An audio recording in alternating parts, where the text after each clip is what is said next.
సచివాలయంలోని రాజీవ్ గాంధీ విగ్రహాన్ని తొలగిస్తామన్న కేటీఆర్ పై తీవ్ర విమర్శలు వెల్లువెత్తుతున్నాయి. ప్రజలను తప్పుదోవ పట్టించడానికే కేటీఆర్ రెచ్చగొట్టే వ్యాఖ్యలను చేస్తున్నారని ఎంపీ చామల కిరణ్ కుమార్ రెడ్డి, ఎమ్మెల్యే బెల్లయ్య నాయక్ ఆరోపించారు. తమకు వాజ్పేయి విగ్రహాన్ని పెట్టాలని ఉందని, కానీ మేము కేటీఆర్లా చిల్లర రాజకీయాలు చేయట్లేదని కేంద్ర మంత్రి బండి సంజయ్ విమర్శించారు. మళ్ళీ కేసీఆర్ గారి నాయకత్వంలో తిరిగి తెలంగాణలో ప్రభుత్వం కూడా మనది ఏర్పడుతుంది. ఏర్పడ్డ తర్వాత వెంటనే తప్పకుండా రాజీవ్ గాంధీ గారి విగ్రహాన్ని అక్కడి నుంచి సకల మర్యాదలతో తొలగిస్తాం. అక్కడి నుంచి వారు కాంగ్రెస్ వారు ఎక్కడికి కోరుకుంటే అక్కడికి తరలిస్తాం. ఎవరు రెచ్చగొట్టిరు మా ముఖ్యమంత్రిని? ఈ రోజు తప్పుడు మాటలు మాట్లాడినామని చెప్పి అంటున్న కేటీఆర్కు ఒకటి, ఎవరు రెచ్చగొట్టిరు ముఖ్యమంత్రి గారిని? మీరు ఏమన్నారు? విగ్రహము నిన్న 20వ తారీఖు నాడు విగ్రహావిష్కరణ కార్యక్రమం ఉంటే ఇన్ని రోజులు మాట్లాడనువి రెచ్చగొట్టే విధంగా ఆ విగ్రహం మేము ప్రభుత్వంలోకి రాగానే ఊడబీకేస్తాం, తీసుకుపోయి గాంధీ భవన్లు విసిరేస్తాం. ఈ మాటలు మాట్లాడింది మీరు. మాట్లాడినప్పుడు డెఫినెట్గా అన్నాడు. మరి ఇన్ని రోజులు 10 ఏళ్ల నుంచి గాడిద పనులు తోమిరా మీరు? తెలంగాణ తల్లి విగ్రహం పెట్టకుండా మాకు డౌట్ వచ్చింది ఏంటంటే మీ అయ్యే విగ్రహం పెట్టుకుంటామని డౌట్ వచ్చింది రేవంత్ రెడ్డి గారికి. మరి అన్ని రోజులు పెట్టండి, మరి ఇన్ని రోజులు ఆ స్పేస్ని కాపాడుకుంటూ వచ్చిరంటే ఎప్పుడైనా పుట్టుకున్న మీ నాయన పోతే పెడతామేమోనని ఆయనకు ఆలోచన వచ్చి చెప్పిండు.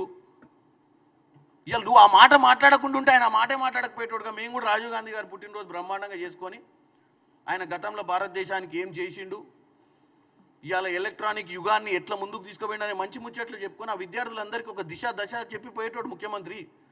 తెలంగాణ తల్లి విగ్రహం పెట్టే ప్లేస్లో రాజీవ్ గాంధీ విగ్రహాన్ని పెడుతున్నారని చెప్పి డైవర్ట్ చేసేటటువంటి ఒక టాక్టిక్స్ను మొదలుపెట్టాడు. కాంగ్రెస్ పార్టీ, తెలంగాణ ప్రభుత్వం, కాంగ్రెస్ ప్రభుత్వం తెలంగాణ తల్లి విగ్రహాన్ని గౌరవప్రదమైనటువంటి స్థానంలో మరింత ఉన్నతిని పెంచేటటువంటి పద్ధతిలో పెట్టాలనేటటువంటి నిర్ణయం తీసుకున్నది. క్రెడిట్ ఎక్కడ కాంగ్రెస్ ప్రభుత్వానికి పోతుందో అని చెప్పి ఇష్యూస్ను డైవర్ట్ చేయడం కోసం రాజీవ్ గాంధీ విగ్రహాన్ని తెలంగాణ తల్లి విగ్రహం పెట్టే దగ్గర పెడుతుండ్రని ఒక తప్పుడు ప్రచారాన్ని పూనుకున్నాడు. ఇది కేటీఆర్ చేసినటువంటి చిల్లర ఎత్తుగడ. వీళ్ళ విగ్రహాల రాజకీయాలు అంతా అండర్స్టాండింగ్ లోపాయక ఒప్పందం. ఎందుకంటే 6 గ్యారెంటీ పేరు ప్రజల దృష్టి మళ్లించడానికి. ఇలా విగ్రహాల చర్చ అవసరమా?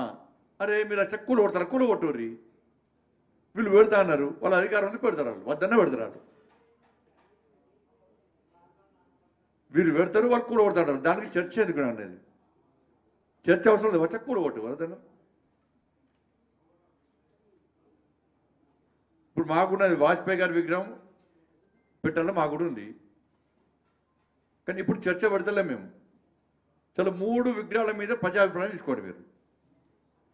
వాజ్పేయి గారి విగ్రహం పెట్టుడా, రాజీవ్ గాంధీ విగ్రహం పెట్టుడా, ఇంకేమన్నా ఏదోటి. కానీ మేము అంటున్నామా? అది మేము చర్చ జరుపుతున్నామా?